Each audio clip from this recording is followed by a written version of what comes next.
بسم اللہ الرحمن الرحیم۔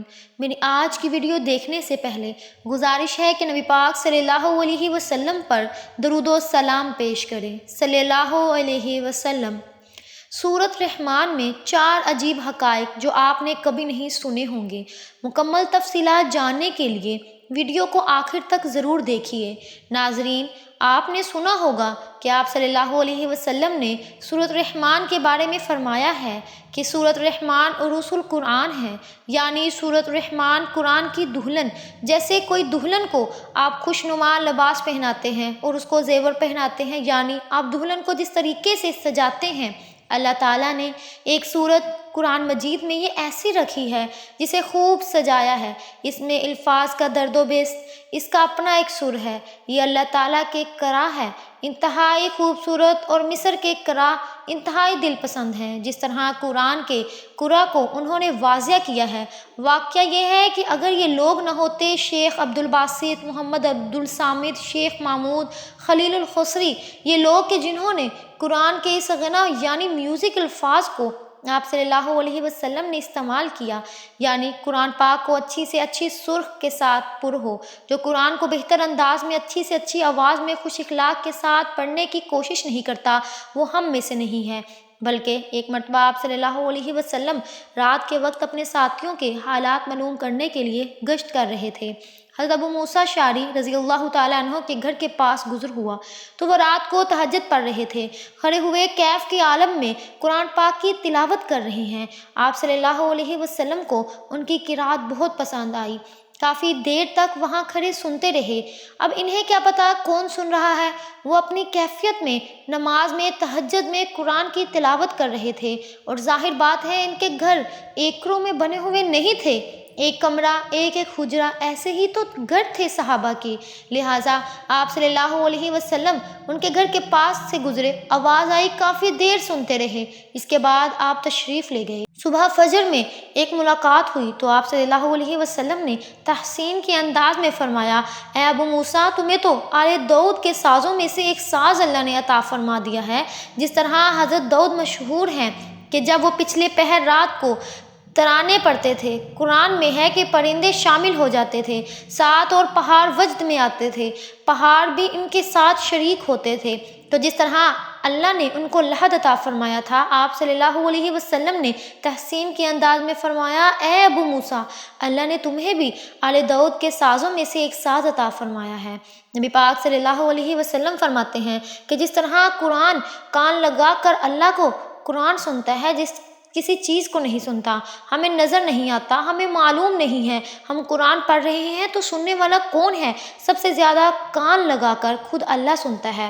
بہرحال قرآن مجید کا جو یہ ساز ہے، قرآن کے الفاظ کا جو حسن ہے، جہاں تک حسن و معنی ہے وہ تو ہر لفظ میں ہے، لیکن یہ حسن ظاہری، حسن لفظی، یہ سورۃ رحمان میں اپنے کلاسمک پر آپ کو نظر آئے گا۔ لیکن قرآن میں یہ سورت اس اعتبار سے بھی ممتاز ہے، اس کی 4 آیات پر ذرا توجہ کریں، عجیب حقائق سامنے آئیں گے۔ جہاں پہ قرآن مجید کی حسن سوز اور حسن لفظی کی معراج ہے، وہی اس کی پہلی 4 آیات میں 4 چھوٹے کی چیزیں کا ذکر ہے۔ سب سے پہلے اونچی چیز ہے، پہلے آیت ہے، رحمان کیا ہے؟ اللہ کا نام ہے۔ کبھی آپ نے غور کیا اللہ کے ناموں میں سب سے بڑا نام کون سا ہوگا؟ رحمان۔ کیوں؟ اس کا معنی کیا ہے؟ رحمت، ہمیں سب سے بڑھ کر جس چیز کی ضرورت ہے وہ ہے رحمت، خداوندی۔ آپ صلی اللہ علیہ وسلم فرماتے ہیں، کوئی شخص جنت میں مجرد اپنے عمل کی بنیاد پر داخل نہیں ہو سکے گا جب تک کہ رحمت خداوندی دستگیری نہ کرے۔ جب آپ صلی اللہ علیہ وسلم نے فرمایا کوئی شخص جنت میں داخل نہیں ہو سکتا، ایک صحابی نے بڑی ہمت اور جرأت کا ثبوت دیا کہ آپ صلی اللہ علیہ وسلم سے اس نے پوچھ لیا کہ کیا حضور آپ بھی؟ آپ صلی اللہ علیہ وسلم نے فرمایا، ہاں میں بھی۔ آپ اندازہ کیجئے کہ اگر حضرت محمد صلی اللہ علیہ وسلم بھی رحمت خداوندی کی ضرورت مند ہو تو ہماری تو سب سے بڑی ضرورت رحمت خداوندی ہے۔ اب یہ رحمت قرآن مجید میں ہے۔ اللہ تعالیٰ کی شان 2 الفاظ کے ذریعے سے آتی ہے، رحیم اور رحمان، اور کوئی معنی نہیں ہے جس سے اللہ کے 2 نام بنتے ہیں، لیکن یہ معنی ہے واحد رحمت کا کہ جس میں رحمان بھی ہے، رحیم بھی ہے۔ رحیم صفت ہے، رحمت دائم ہو جائے گی، مستقل ہو تو رحیم کہیں گے، اور رحمان میں وہ شان ہے ہے جیسے ٹھاٹھے مارتا ہوا سمندر ہے، ہجیان کی کیفیت، طوفانی کیفیت، رحمت خداوندی کا دفاع جو جوش وہ ہے رحمان، تو یہ اللہ تعالیٰ کے ناموں میں سب سے بڑا نام۔ اب آگے چلیے اگلی آیت پر۔ رحمان نے قرآن سکھایا، رحمت خداوندی کا سب سے بڑا مظہر، رحمان کی رحمانیت کا سب سے بڑا مذہب قرآن ہے۔ ان میں جو منطقی ربط ہے اس کو سمجھتے جائیے۔ اب یہ سوچے جو علم بھی انسان کو حاصل ہوا وہ کس نے دیا؟